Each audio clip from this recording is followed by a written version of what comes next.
Alright, so we're beginning tonight the fifth part of chapter Kuf Yutet 119. It's a long chapter, but I believe it really encompasses many areas of life. David HaMelech as a king had many responsibilities. Nonetheless, he will emphasize for us, especially in tonight's section, the importance of Torah in a Jew's life. A lot of people think that Torah is just a bunch of fairy tales. They don't realize how serious it is, how important it is for a Jew, how this is a roadmap for us. Our life depends on this. And even though there are quite a few people that don't have that much time to learn Torah, they can always support Torah. They can always respect the Torah and learn as much as they can just to get by. Even those that learn a little bit have what to gain from it. Even the women who have no obligation to learn Torah per se can gain a lot from it. Hopefully they will marry someone who will be immersed in Torah and they will admire him for that. Hopefully. We're living in a generation where the Torah is being trampled, unfortunately. That is one of the signs that Mashiach is coming. The generation before Mashiach will be very disrespectful to Torah, to the elders. Children will not look up to their dads. It's really a sad time to be living in. It is exciting because we're looking forward to Mashiach any day now. So many of the things that are happening around us definitely are strong indicators that Mashiach is coming. Something is about to happen in the world. I'm going to give B'ezrat Hashem a special lecture about that soon, hopefully. But you will notice that David HaMelech spends a lot of time and effort describing the importance of Torah, not only to himself, but to all of us. And that is to make sure that we don't have the wrong ideas of what the Torah is. This is a king talking about the importance of Torah to himself, the more so to us. So we're holding the letters Mem, Nun, and Samach, if you want to follow. Ma hafti Toratecha, this is verse Tzadik Zayin 97. Ma hafti Toratecha kol hayom hisichati. How I love your Torah.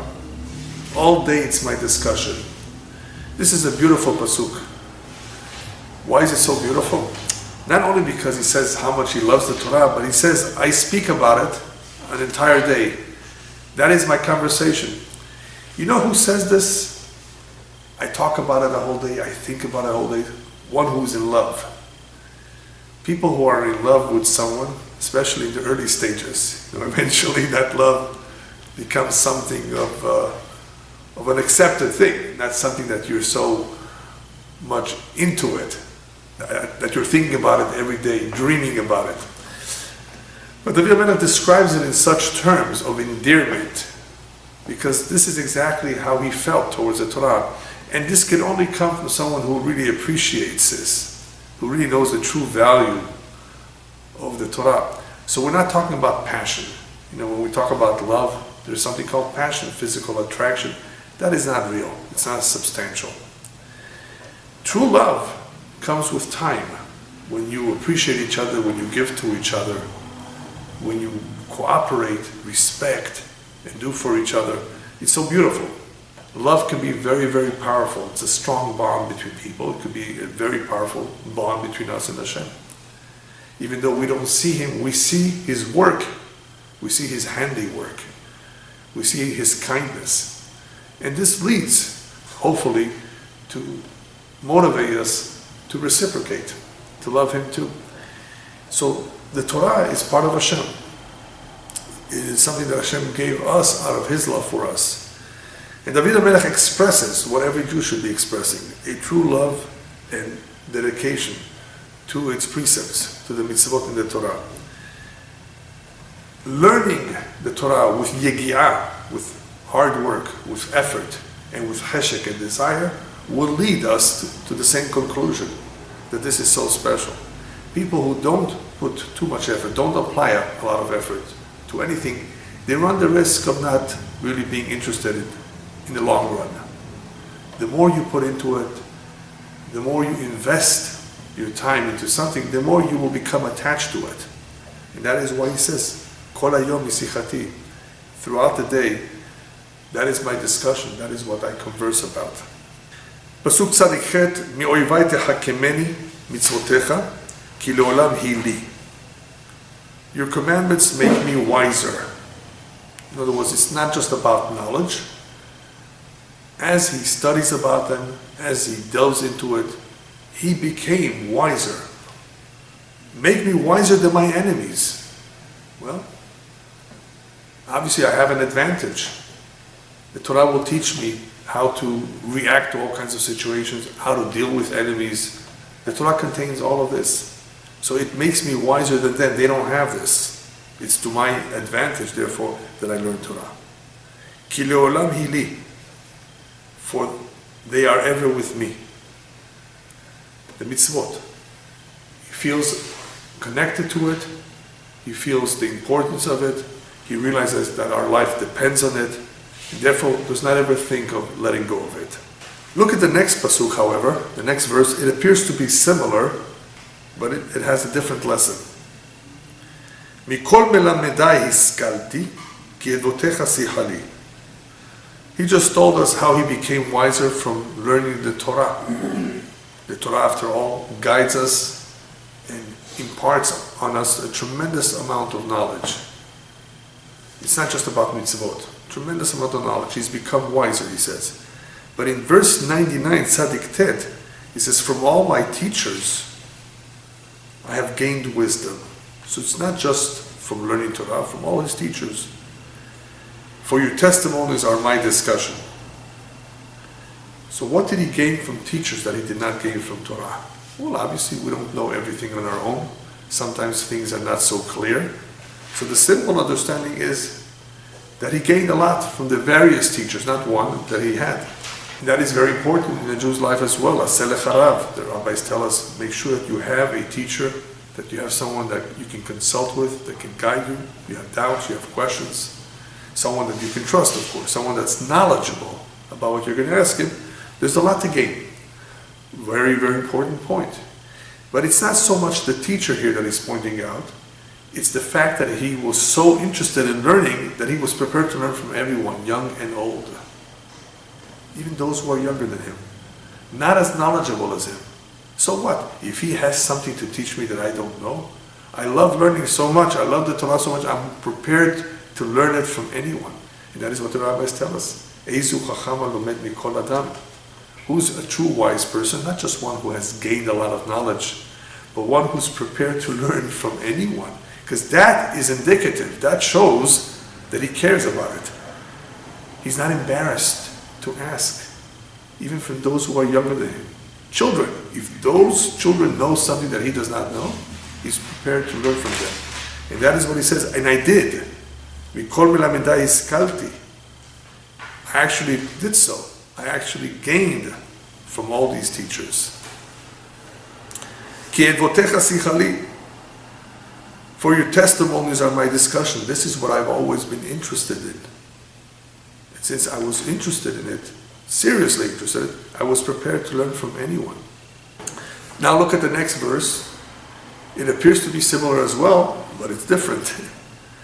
Pasuk Kuf 100. Mizekenim et bonan kifikodecha natzarti. I will be more perceptive than the elders. There's two ways of interpreting this verse. Either, as a result of his learning, he will be more perceptive even than the elders, because of the amount of time he spent learning. Or, I prefer the second interpretation. Mizekenim et bonan, I will actually have what to gain in perception, in insight, from the elders. Kifikodecha natzarti, because I have guarded your precepts. So what exactly did he do here? He looked up to the elders, according to the second interpretation. He realizes that the elders have experience more than him. They're older. There's definitely something that one can learn from those who have experience. So mizekenim et bonan, I gained perception, greater insight from the elders. Rabbis tell us, look to the previous generation. Always aspire to be like your elders, like the great rabbis of the past. When one has that aspiration, hopefully that will motivate him to be like them. So in order for that to happen, there has to be a certain amount of respect for the past generation. And that's what he says. I have that.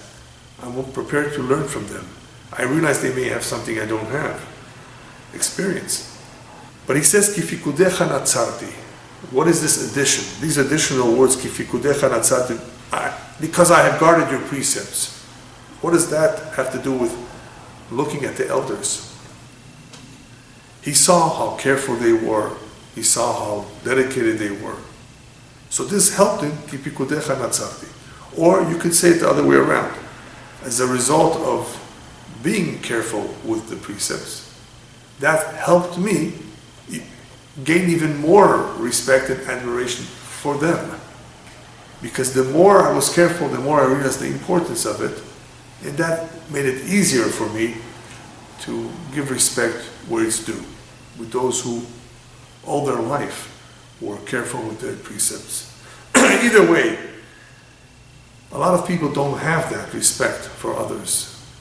If they were to be more careful with the precepts, if they would learn them, they would perhaps understand the previous generation. There's a big gap between our generation and the past. People sometimes can't communicate with the past generation. So his observance, careful observance of the precepts, helped him better relate to the elders. Kuf Aleph, very important verse, 101. Mikol orach ra kaliti raglai, leman eshmor devarecha. I guess we can translate it here, kaliti, to restrain. I have restrained my feet from every evil path, that I might keep your word. Every evil path. There's all kinds of paths in life.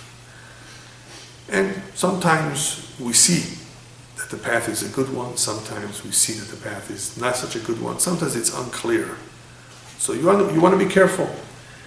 You want to be careful from all those paths in life that are treacherous, that are devious, that can get you into trouble, get you off the right path.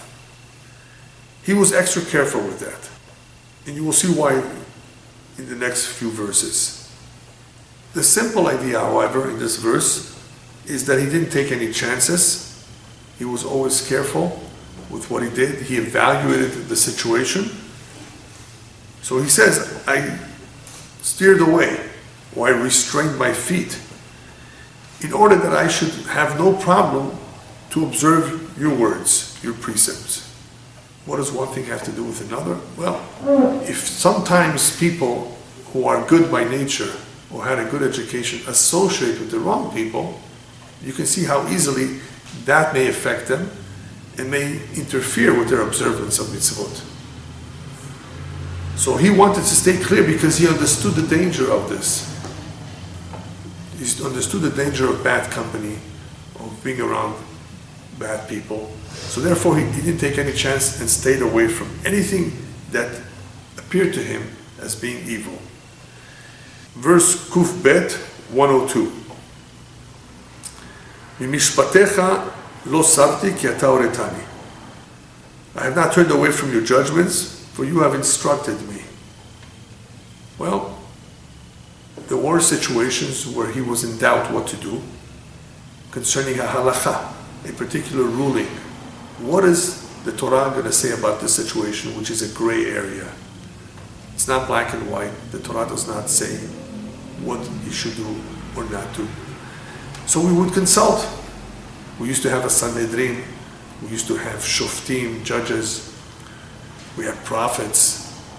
So David HaMelech, of course, realized that he doesn't know everything and he needs to consult, and he didn't shy away from that. But what he says over here, ki ata horetani, is significant. Pay attention to these words. He says, you know why I did not turn away? For you have instructed me. Imagine somebody asks you, why don't you eat pork? You have to be careful because you may not really know the reason for it. You just know that the Torah prohibits it. It's not kosher. If you begin to give an explanation which is not substantiated, you may get into trouble. If that person somehow is knowledgeable and says, what are you talking about? That's nonsense. There is no real explanation in the Torah itself a real explanation, because it's a chok, it's a decree. The Torah only says this will contaminate your soul. Well, contaminate my soul? We don't see how it does, but the Torah says that this has something to do with the soul. It's nothing to do with the health. Otherwise the Torah would have said, watch your health. No. There's a lot of people who eat all kinds of things that crawl. They're healthy. Nothing to do with health. It has to do with something that contaminates the neshama. And what happens if it contaminates the soul? Then this will obstruct our fulfillment of the mitzvot properly. It will give us a hard time. The Torah says, listen, this is for your own good. You need to be holy. In order for you to be holy, you have to watch out for certain things. What kind of an answer do you give this individual that will hopefully satisfy him? The shortest answer possible. What's the shortest answer possible? What David HaMelech just says. Ki ata horetani. Hashem told me so. That's why it's asur. That's good enough for me. And that should be good enough for you. We don't have to know the reasons. Why is this prohibited? Because Hashem said so. That's it. That's what he's saying over here. That is how he was able to stay on the right track and not be influenced or pressured by all kinds of people who said all kinds of things to him. Ata horetani, you told me. So if I have any doubts about it, I'll just say, I don't understand. Hashem said so. For me, that's good enough. Obviously, for those people who have a hard time with faith in God, who says that God said so? Maybe there was a committee. So we're not talking about that. They still need to first be introduced to the fact that there is a God. But those that do believe that God exists, why did he do this? Why did he write this? Why did he command us? Because he said so. He gave you life. Be thankful. If he said so, it should be good enough. Next verse. Kuf Gimel. Now he compares the Torah to something sweeter than honey. A lot of people may have the attitude, yes, this is tremendous wisdom, very valuable, but maybe it's a little boring, or it's a little difficult, or I can't handle it, all kinds of excuses. The Rebbe says this is sweeter than honey.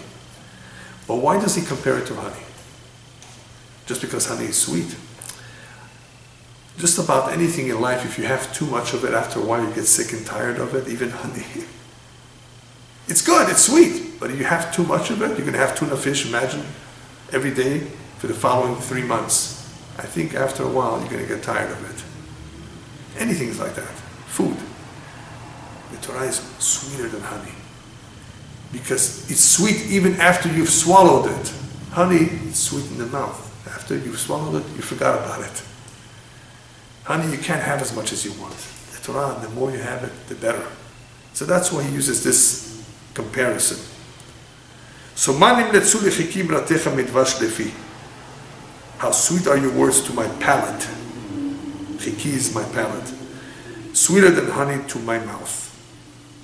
Yes, but if you don't try it, if you don't learn it, you won't realize how beautiful, how sweet, and how beneficial it is to learn Torah. Besides the mitzvah, besides our obligation, it really does something for the neshama. Okay, let's go on to the next verse. This is the last verse of the letter Mem. Verse Kuf Dalet, 104.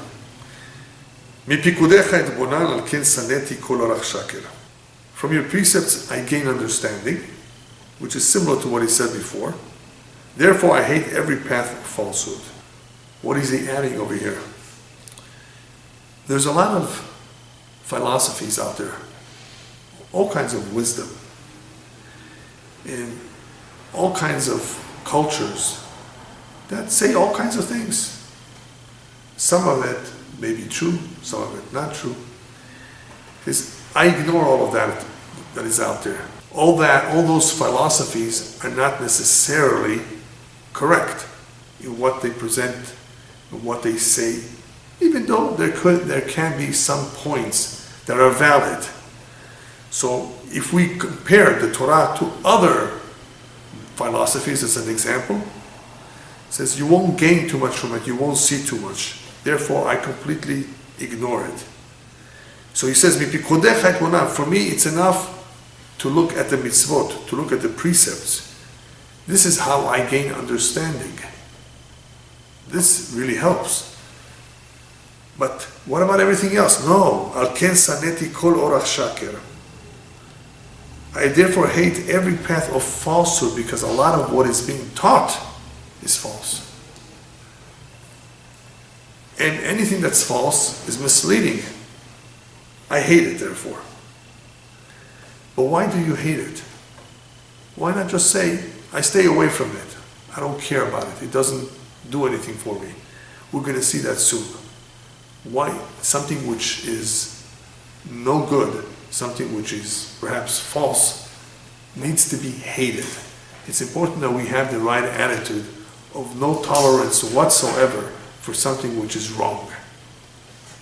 Because otherwise, if people are flexible, comfortable with it, I just want to hear another opinion. I just want to hear another explanation. And it's false, it could be dangerous. What did the verse say about beauty and grace? Sheker achen vehevel hayofi, right? You see a beautiful woman, or you see a woman that has grace, chen. So the pasuk says, Shlomo Melech, the wisest man that ever lived, right? It says, be careful. Sheker achen, when it comes to grace, the smile, that could be so fake, you have no idea. Inside, it's completely rotten. You don't see it. It's hen. It's attractive. And hevel hayofi, when it comes to beauty, it's vain. It's worthless. Now, obviously, if the woman is God-fearing and intelligent and so kind and nice, and she's beautiful, wow, then you're lucky. Beauty by itself, however, is completely vain. It's empty. So the hen is sheker, it's misleading. People have fallen for it. They didn't realize what they were getting into because there was hen. And yofi, what good is the yofi if initially it's there, but eventually it's full of wrinkles? It goes away. It doesn't stay forever. Or even if it's there forever, but everything else is no good. Everything else is no good about this woman or about the man. He's handsome, good looking, but he's abusive. What good is the beauty? The bottom line is a woman who's God-fearing. That matters more than anything else. She will be the one that will raise your children. Same thing with the husband, who appreciates the good character, the finesse, Yirat Shamayim. He's God-fearing, observant. This really matters more than anything else. So when it comes to philosophies or all kinds of things that are out there that can be very interesting, be careful not to show too much admiration for these things if they're based on lies. We're not talking about science right now per se, because science, the raw science, not necessarily scientific conclusion about creation and the like. I'm talking about the raw science, scientific facts, is very interesting. Definitely very interesting. It's part of the creation of Hashem, the laws of physics. Beautiful. I'm talking about philosophies especially. Those things that can be dangerous. Their conclusions, their ideas. Therefore he says, be careful with it. I hate those things because they're not based on the truth. What do I do instead? Bipikudecha etvonan. From your precepts I will gain understanding, because that has helped him. That he has seen. That is true. And therefore, he spent more time learning those things than anything else. All right, the letter Nun, Pasuk Kufhei, 105. Ner leragli devarecha ve'or lenetivati. Your word is a lamp to my feet and a light to my path. That's interesting. A lamp to my feet? What about to my eyes? Right? Why is it saying a lamp to my feet? So that the fact that the Torah is a light. We know that. It illuminates the path, it illuminates our life. And you can say illuminate our life to mean various things. Either it shows us direction or it actually brightens our life. Either one is correct. But why his feet? Because there's another verse elsewhere that says that the wicked will always stumble because they walk in darkness. They have no light. So they stumble. They don't realize that there's a pit, an open pit, or there's some other stumbling block. They don't realize it because they're in darkness. They don't see that they may fall and they may get hurt. And that is why he points out over here that the Torah is a light, a lamp to his feet, so that he should not stumble, he should not fall. And a light to my path, of course, because it shows us where we need to go. A lot of people don't know where they're headed. Ask somebody, what's your path in life? Where are you headed? They may think about their career perhaps, but that's just a means to make, a living. What's your path? Where are you headed? What you want to accomplish in life? The Torah tells us what is worthwhile, what should be a priority, what is really meaningful. Next verse, Kuf Vav, 106. Nishbati v'kayema lishmor mishpatei tzidkecha. 106. I have sworn, and I will fulfill it to keep your righteous judgments. I have sworn. The rabbis discourage us from vows, from swearing. You don't want to take a chance to make a vow. You may forget it, and then it's serious business. Nedarim, Shavuot. But there are times that it is a good idea. I've explained in the past, if you're besakana, if you're in a dangerous situation, make a neder. God, if I come out of it, I promise I will do this and this for you. And as long as it's something substantial, the merit of that neder, that vow, you may be saved. Somebody who's very, very ill, the doctors have given up hope on him.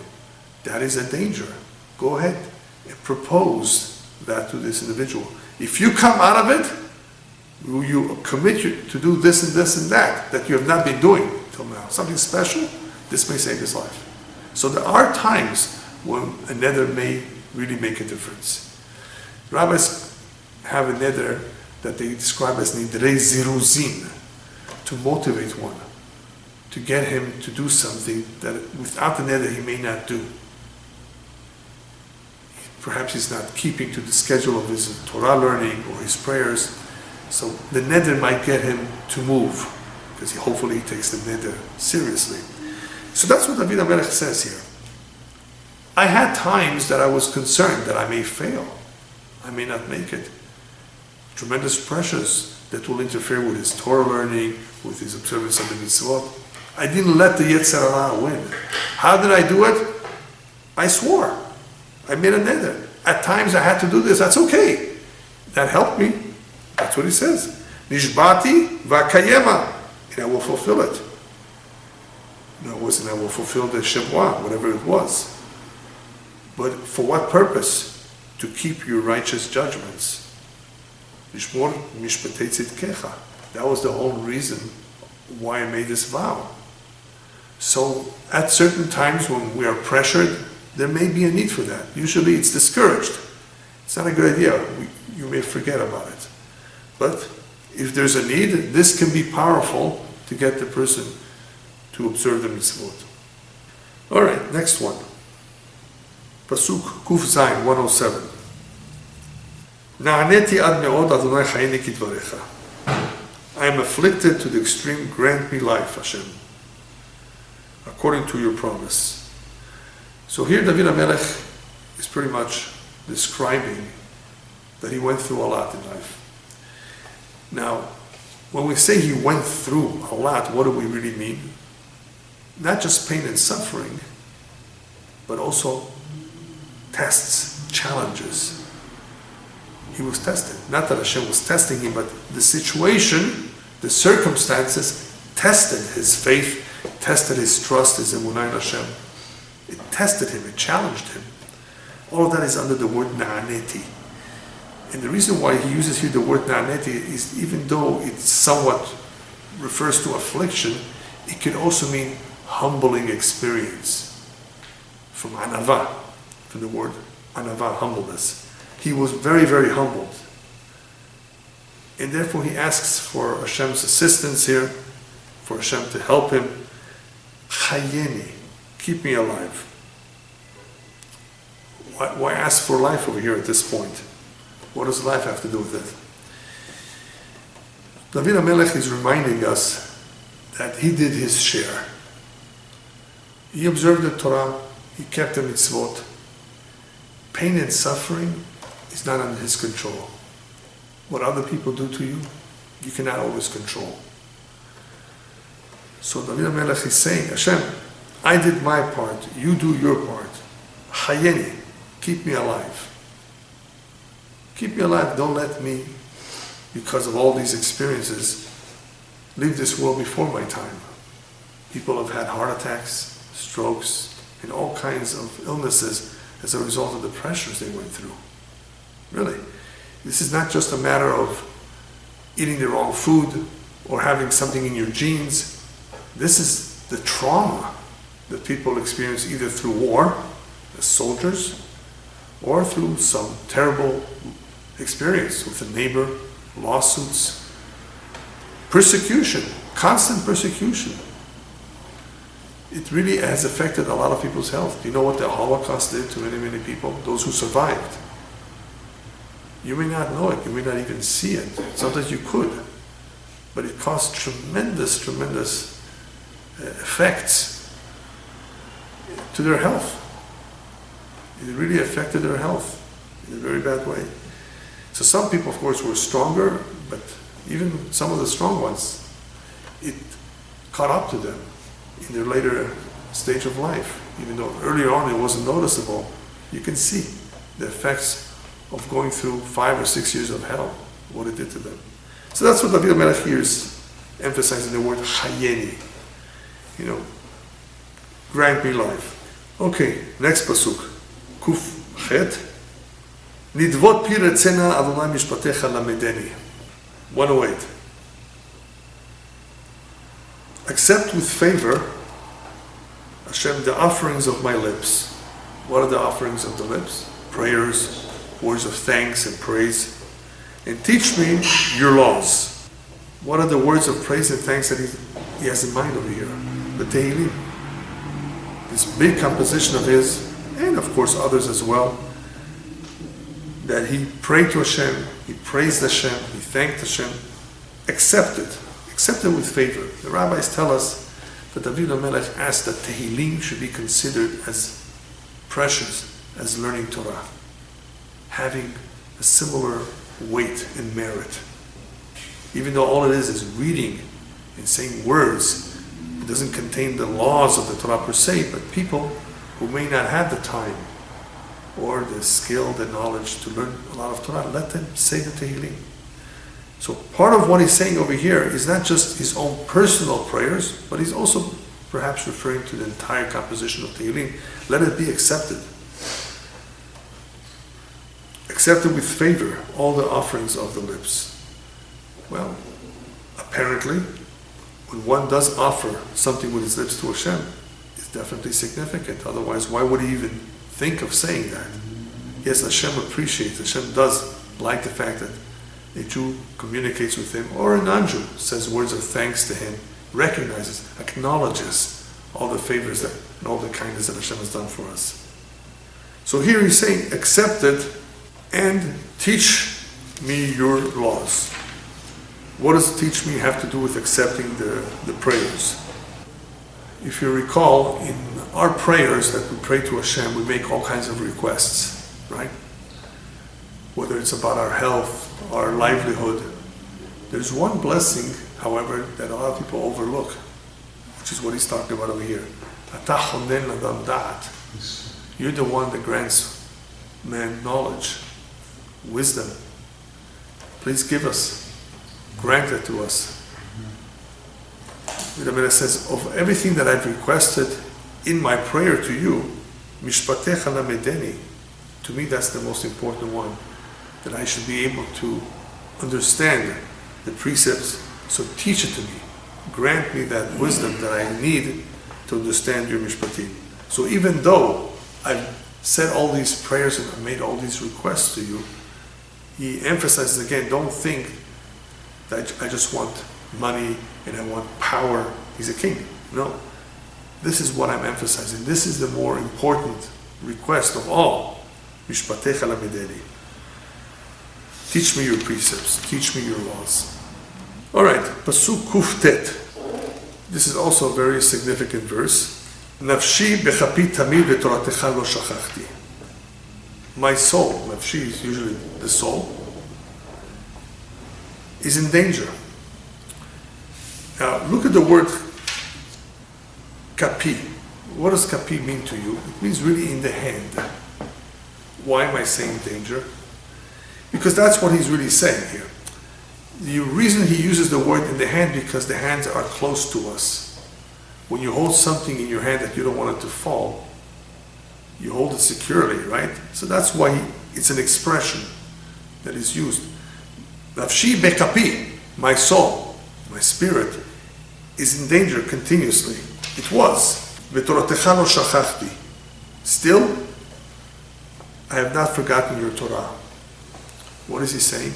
No one should ever come up with an excuse that because of persecution, because of all kinds of troubles and dangers, he wasn't able to learn Torah. The rabbis tell us in the Gemara that when the wealthy will head upstairs and they will be asked, why didn't you learn Torah? And they will complain, well, it was impossible, they were very wealthy, they had a lot of property, didn't have the time. They'll point to other very wealthy people who did make time to learn Torah, so it's not an excuse. There'll be somebody who will say, I was too poor and struggled. They will point to people who are very poor, more poor than you. They still learn Torah. All kinds of excuses that people will try to use. In heaven, they will point to someone who had the same kind of a situation as you did. Nevertheless, he devoted time to Torah. So David HaMelech is saying over here, yes, I was in danger, constantly in danger, but Toratecha lo shachachti, I didn't forget the Torah. That could mean two things. I didn't forget to learn Torah, or I didn't forget to abide by the law of Torah, even though I had all kinds of pressures. David had many pressures. He could have easily said, well, I can't do this right now. There are stories of people during the Holocaust when they were in the ghetto and bombs were flying everywhere. They were sitting and learning Torah. There was one individual that got killed because of a bomb that landed in his room, and they saw him with his head over a Gemara. That's how they found him, unfortunately.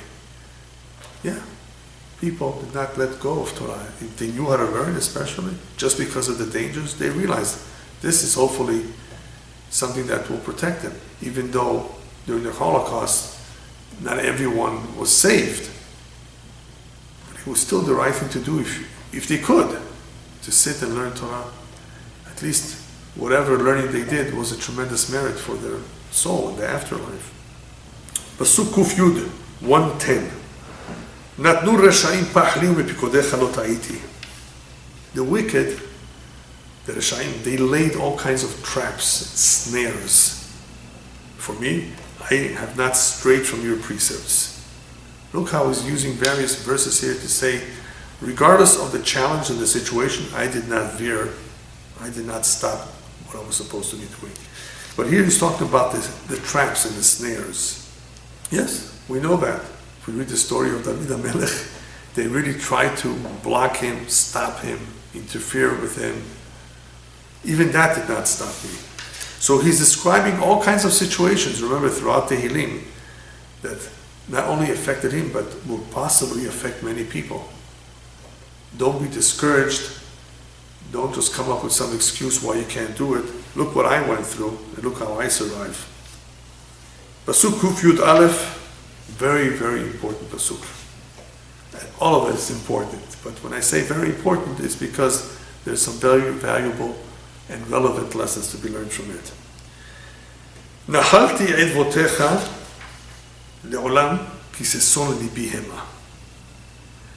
I have taken your testimonies as an eternal heritage. It's a nachala. For they are the joy of my heart. Well, we're somewhat familiar with that. The Torah for us is a nachala, it's an inheritance, it's part of our heritage. We don't just hold on to it ourselves, we continuously give it over to the next generation, we transmit it to others. And therefore David HaMelech says, this is what I did as well. Your testimony is an eternal heritage. I make sure to remind others about it. But he says, for they are the joy of my heart. What's the connection of the joy to the inheritance? Not everyone is going to watch over the inheritance.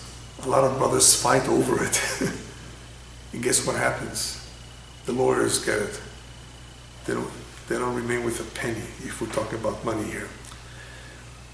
In order for one to preserve the inheritance, one of the best ways to preserve an inheritance is to be happy about it. Not to fight, not to argue about it, to be happy and to share it. So he adds here the words of joy in reminding us that is the best way for the inheritance to continue to be a part of your heritage. Be happy with it. Be proud of it. If you're not going to be proud, if you're going to look at it as a burden, then you're going to drop it and your children are going to completely forget about it.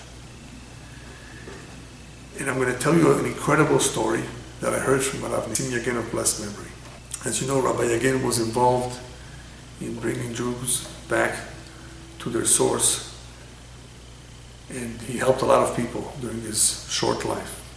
He once met up with a father in New York, a religious man, observant, orthodox, and this man asked the rabbi, "Rabbi, I have a question to ask you. Something bothers me very much." "Yes, what's the question?"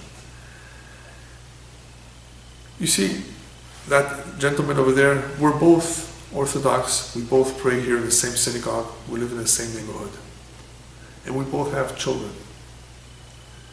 Why is it that when his son finished high school, he decided to go to a yeshiva in Israel to continue his Torah learning, whereas my son, after the yeshiva, decided to become a priest and dropped observance of Torah?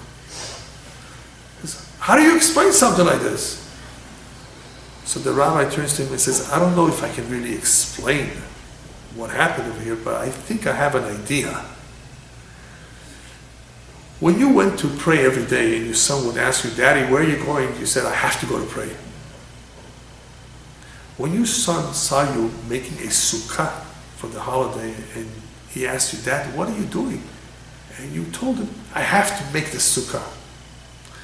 When your son saw you doing something else that is part of our Torah and asked you, 'What exactly is this?' you said, 'I have to do this.' Well, your son decided when he grew up that he doesn't have to do it. That was your attitude, that you have to do this. Then he decided, 'I don't have to.' Your friend, however, when his son asked him, 'Daddy, where are you going?' 'I'm going to pray to Hashem. I'm going to the synagogue. You want to come?'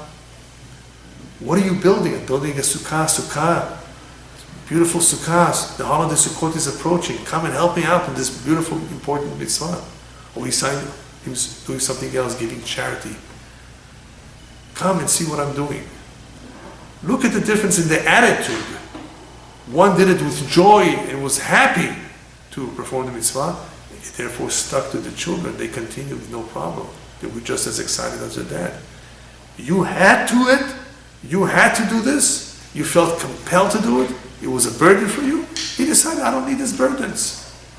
Be very, very careful with the impression you give to your children, to your friends. If you want to be an example, you want to inspire them, then you have to be motivated and you have to be happy. It is the joy and the happiness that makes it easier to transmit this heritage from one generation to the next. Pasuk Kuf Yud Bet 112. Natiti libi la'asot chukecha le'olam ekev. I have inclined my heart to perform your statutes forever, to the last. Ekev, even though it means the heel, here it just means to the very end, to the last. It's interesting that he uses here the words natiti libi. I have inclined my heart. What does that mean? I haven't seen too many commentaries about this choice of words, but in my humble opinion, I think what he's trying to tell us is as follows. To incline one's heart means that the heart on its own will want to do the mitzvot. You don't have to force it. As children, sometimes parents and teachers force it. Even though it's not exactly forced, but they basically try to push it. Because a child on his own does not want to do it on his own. He's not interested, he doesn't know the importance of it. The trick is that hopefully, at some point in the Jew's life, he will want to do it gladly on his own. That the heart should be inclined. That you don't have to tell him. You know how many people, even adults today, you have to tell them, give charity, it's important. Go to pray, go to learn, go to a class, listen to a lecture. You have to remind people they don't know on their own. They're not inclined. Their heart is not interested. He says, I got so used to it. What I did, what I accomplished was natiti libi. I inclined my heart, la'asot chukecha, to perform your statutes forever to the last. Baruch Hashem, this is an achievement. This is something special. You don't have to force it. You don't have to remind people. They should want to do it on their own.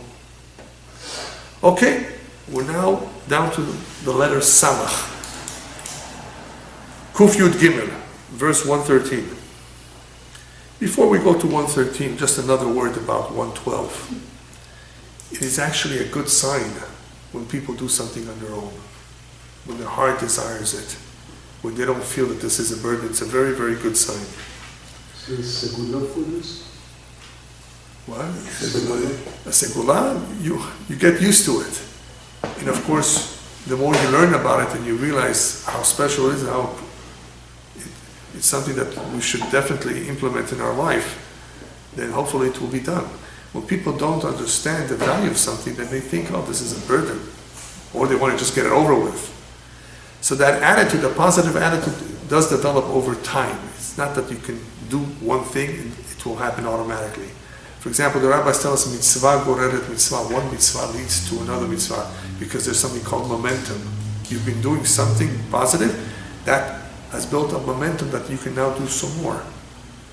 If people have this resistance, then they're never going to have the momentum. So it's a combination of continuous learning and realizing the importance of it. And hopefully with time, with Hashem's help, one will be inclined to do it on his own without any problems whatsoever. Even if it's cold outside. Even if he's tired. This is a good sign. Same thing with sins. Automatically stay away. No, I'm not interested. Some people are continuously challenged. The Kabbalah says that if you're continuously being challenged by a certain sin, you hold back. That's a sign that you may have done it in the past and you never atoned for it completely. So it's continuously going to bother you. Once that atonement is complete, 100%, you're not even going to think about it. You'll have no interest in it. If it's continuously invading your mind, these bad ideas, that means it's not erased completely. Same thing with the good deeds. Once you really are into it, you'll have no problem with it. It will be almost automatic. All right, so the next verse, Se'afim saneti v'toratecha ahavti. I despise, remember I said before the importance of despising, of hating. This is where he's talking about that. I despise vain thoughts, but I love your Torah. So what's Se'afim exactly? It's a very interesting word. Vain thoughts. What's a vain thought? Thoughts that don't lead to anywhere. It's twisted.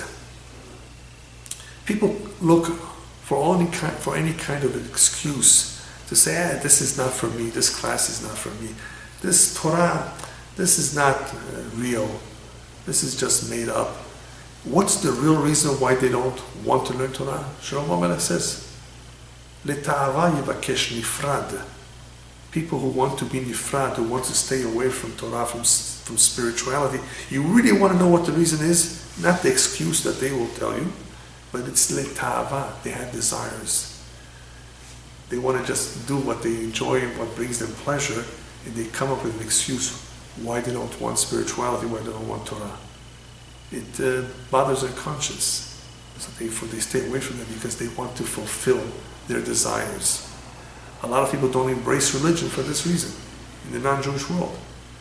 They want to have a hedonistic lifestyle where they can do anything they wish without being told this is wrong, morally unacceptable, this is decadence. Oh no. Whoever said that? Enjoy. Right? So people who are so into doing all these terrible things that are decadent in nature, they will not be attracted to anything that is close to Torah. So Se'afim Saneti, I hate all these excuses. People coming up with all kinds of explanations. You know why I don't agree with this? Because this doesn't make sense to me. You know, the truth, why he doesn't agree with it? Because he doesn't like it. He's not interested. So when he says that he doesn't make sense to him, it's just an excuse. These are all Se'afim. So I hate these kinds of excuses. Se'afim Saneti, Toratecha ahavti.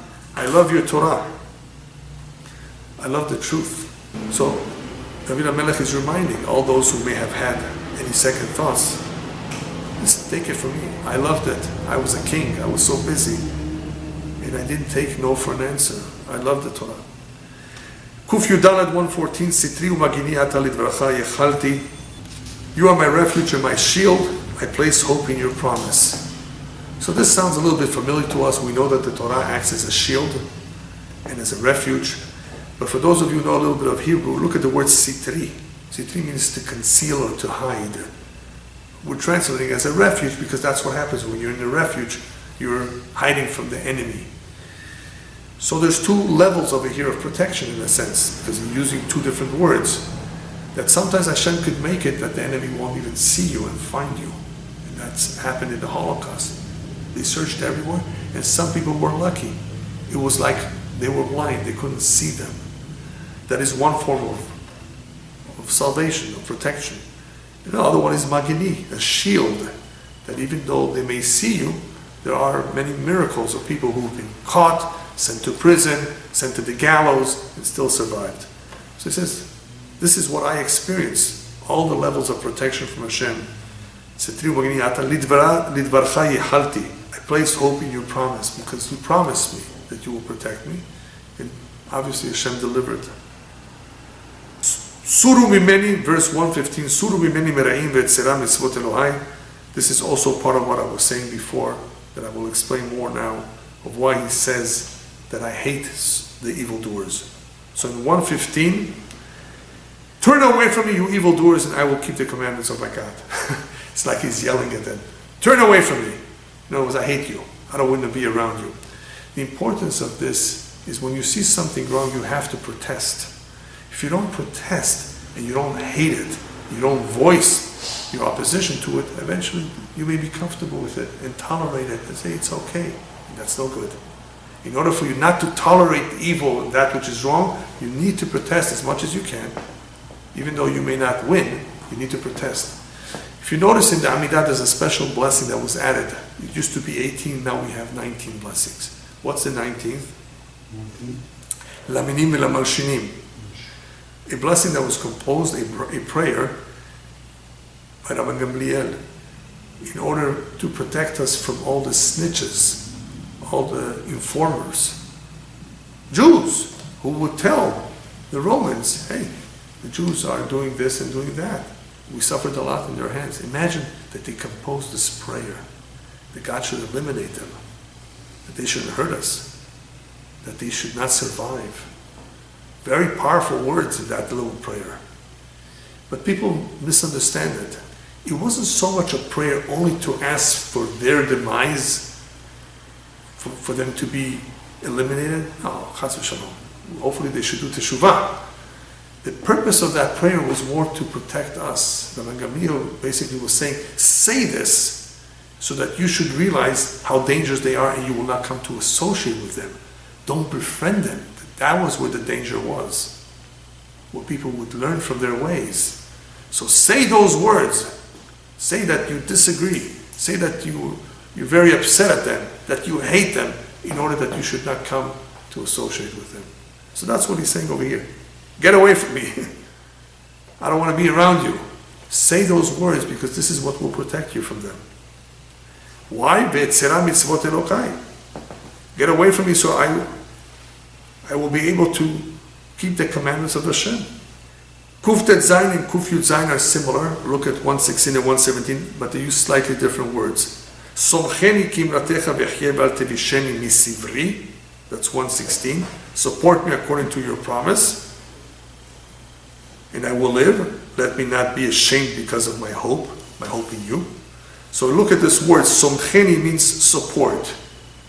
What kind of support are we talking about here? Support here in this first verse is health. Let me be able to handle all the pain and suffering and all the challenges. Hopefully I should be able to have the strength to deal with all that and preserve my health. So Somcheni, support me health-wise. That's why he says Ve'echyeh, so I should live. Otherwise, what does live have to do with support? It must be talking health, that kind of a support. And don't, of course, let me be shamed because of my hope. I always did hope in you and always did trust in you. So Hashem did support him in health as well as in the next form of help. What was the Kuf Yud Zayin 117? Se'adeni. Here he uses the word se'adeni. Sustain me. Similar to support, but this is not health anymore. Sustain me and I will be saved. Se'adeni v'vashea ve'esh'a b'chukecha tamid. Sustain me and I will be saved and I will be engrossed in your statute always.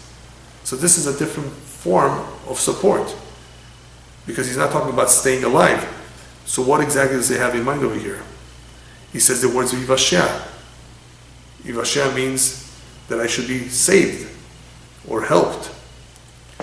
So what exactly is he describing over here? So the Midrash says that the kavanah here, the intent here is that he should learn Torah and not forget. One example. That the Yetzer Hara, the evil creation, should not disturb him. That he should not make any mistakes in his learning or in the judgments or in the halakha or whatever. This is the kind of help that we all need as well. So that is where he says the word se'adeni, sustain me, that I should not, falter in any way. This is something that we need to say all the time because it could happen, especially with the Yetzer Hara, the evil inclination. Kuf Yud Chet 118, Salita kol shogim mechukecha kisheket tarmitam. You trample all who stray from your statutes, for their ploy is a lie. Very interesting word we use, salita, to trample. All those who claimed, all those who lied, that the laws are man-made, made up, you trample them, you disprove them. There have been many, many miracles, many prophecies that have come true, and they're coming true today as we speak. And what is this doing? Salita, those who pay attention, it is trampling kol shogim, all those who stray from your statutes. We're talking about especially Jews, who come up with all kinds of excuses, or that this is something primitive from the past. This is not primitive. You know how many non-Jews are interested in this? How many want to convert? They want to convert it because of this. It's important to them, then why isn't it important to you? What do they see that you don't see? But it's obviously shogim. These are people who are straying. Why are they straying? So he says, for their ploy is a lie. They don't really have a real reason. It's all a bunch of lies and excuses. Unfortunately, people are weak. And they come up with all kinds of reasons, explanations of why they don't want to learn. Kuf Yud Tet, Sigim Mishbata Cholishe Ares Lachen Ahavti Dotecha. You have purged all the wicked of the earth like dross, the impurities of silver and gold. That's the Sigim. Therefore I love your testimonies. Basically, David HaMelech says, I've seen that Sheker en lo raglaim, falsehood has no feet to stand on. It eventually falls. It eventually collapses. This is all Sigim, the dross. Hishbata kol rishe aretz. You've therefore, like Sigim, like the dross, you've purged them from the earth, because it's all Sheker. Sheker will not last. Sheker does not last a long time. It puts up a face, and it looks interesting and attractive, but it's sheker. You purge it all, you get rid of it. Eventually, the lies, anything that is connected to falsehood, will fall. Therefore, I love your testimonies, because your testimonies are permanent. They're forever. Every generation, it's not like the U.S. Constitution. It was good then, and now it's being amended and changed, and people don't like what it says. No, I love your testimonies. The Torah is forever. The Torah is the emet. Therefore, it will be everlasting. The last verse, Samar mipachtecha besarim mishpatecha yareti. My flesh bristles from fear of you, and I'm in awe of your judgments. Here he's talking about the fact that many, many wicked people just deny that God exists, that God oversees what's going on in the world. They don't have the bare minimum of Yirat Shamayim, the fear of heaven. He says, my flesh bristles from fear. And this is how I'm able to retain my purity, the observance of the Torah mitzvot. What really gets me going is Yirat Shamayim. The fear of heaven is the source of strength for the Jew.